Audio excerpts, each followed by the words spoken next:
आज तक जितनी भी सभ्यताएं आई, हमारी सभ्यता सबसे एडवांस मानी जाती है। लेकिन ये कहा किसने? कहीं ऐसा तो नहीं कि हमने खुद ही डिसाइड कर लिया हो, जबकि धरती पर हम पहली एडवांस सिविलाइजेशन नहीं, बस एक रिपीटेड चैप्टर हो।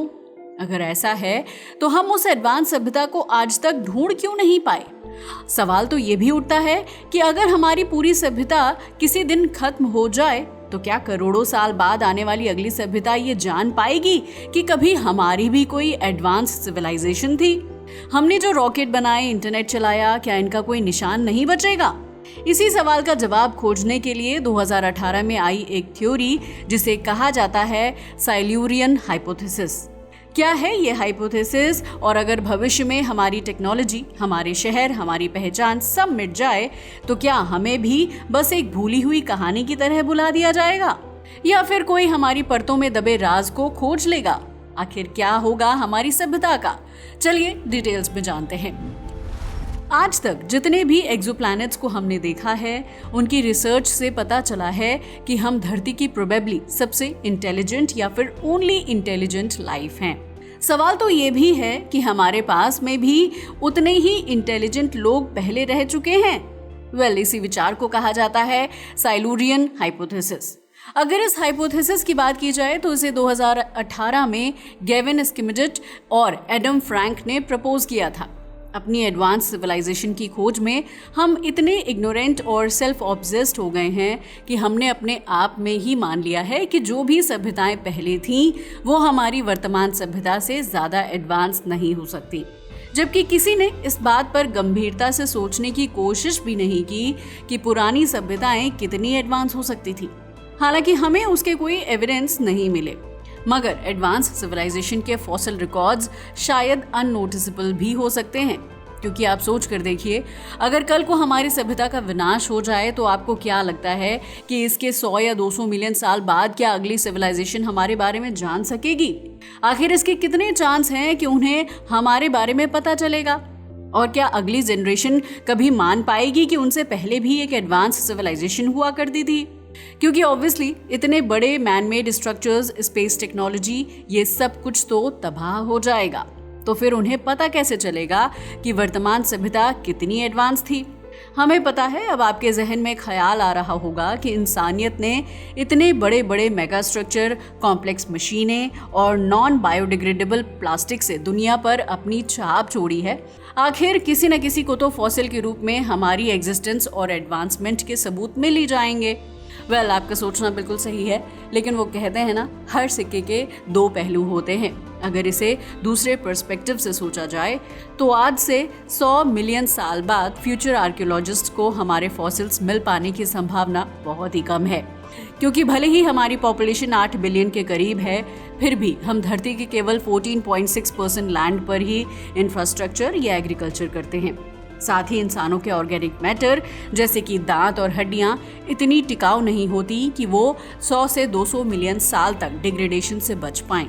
और आप जानकर हैरान रह जाएंगे कि हमें इस धरती पर आए हुए कुछ 3 मिलियन साल ही हुए हैं, और अगर टेक्नोलॉजिकल एडवांसमेंट और प्लास्टिक की बात की जाए तो इसे आए हुए केवल लगभग 300 साल ही हुए हैं।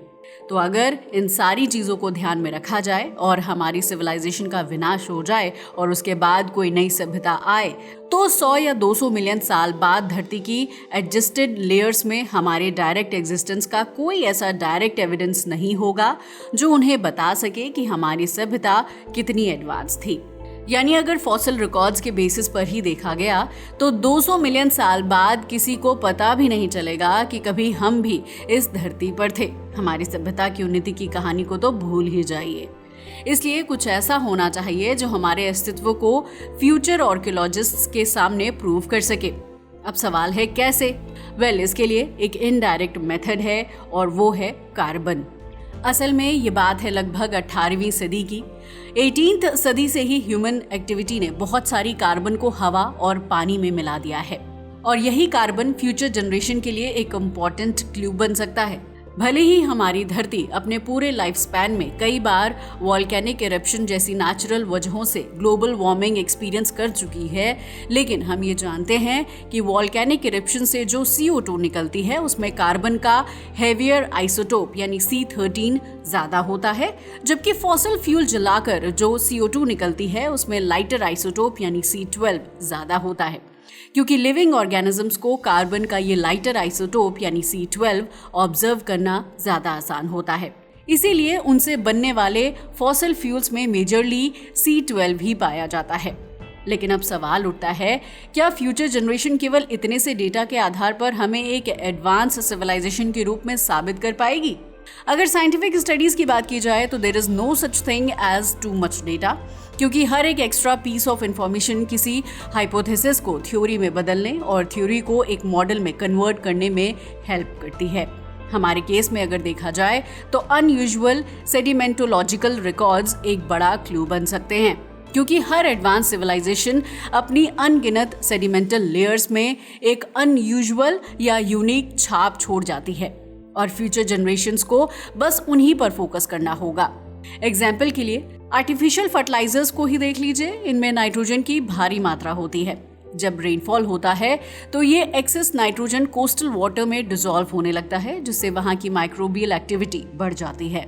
ऐसी जगहों पर फंगस और बैक्टीरिया इतनी तेजी से बढ़ते हैं कि ऑक्सीजन की मात्रा गिरने लगती है और वो पूरा एरिया डेड जोन बन जाता है।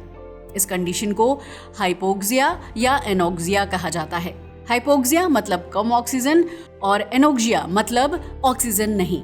अगर गल्फ ऑफ मैक्सिको के कोस्टल रीजन की बात करें तो वो इस फिनोमेना पर परफेक्ट एग्जाम्पल है। पता है क्यों?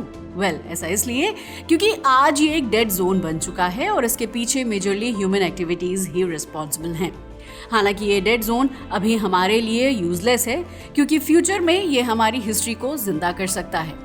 क्योंकि ये तो आप जानते ही हैं, स्पेशल ऑर्गेनिजम्स सैकड़ों साल तक मिट्टी में दबे रह सकते हैं और फिर ये डेड जोन्स बायो एडमिशन नाम की प्रक्रिया को स्थिर बनाए रखते हैं, यानी keeping the evidence in the soil layers intact for millions of years.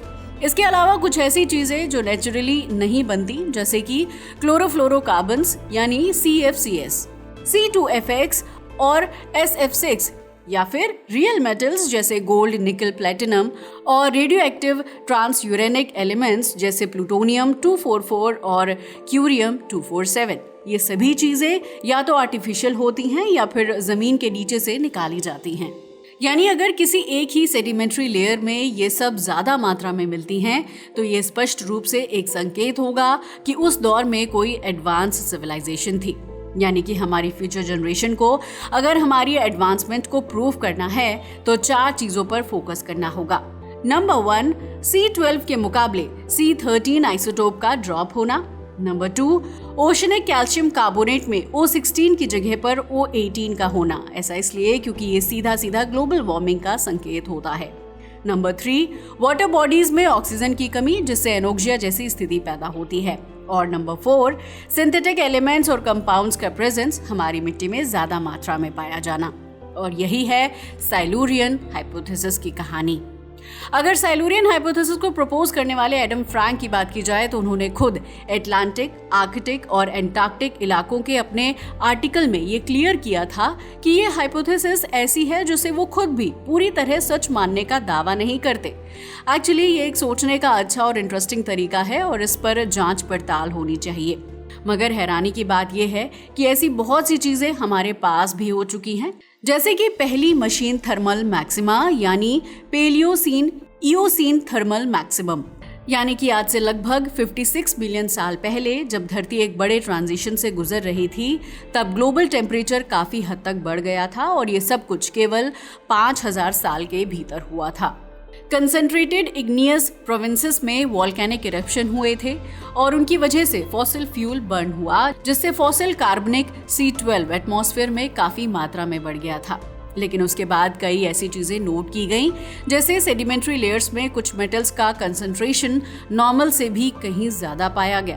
तो क्या ये सब एक बेसलाइन के तौर पर हुआ था या फिर ये किसी एडवांस सिविलाइजेशन के एग्जिस्टेंस का इनडायरेक्ट सबूत है? आपको क्या लगता है, क्या हमसे पहले भी कोई एडवांस सिविलाइजेशन हुआ करती थी? अगर हाँ तो अपनी राय हमें कमेंट करके जरूर बताइएगा। आज के लिए बस इतना ही। वीडियो अच्छा लगा हो तो इसे लाइक और शेयर करें और हमारे चैनल को भी सब्सक्राइब करें। जय हिंद दोस्तों।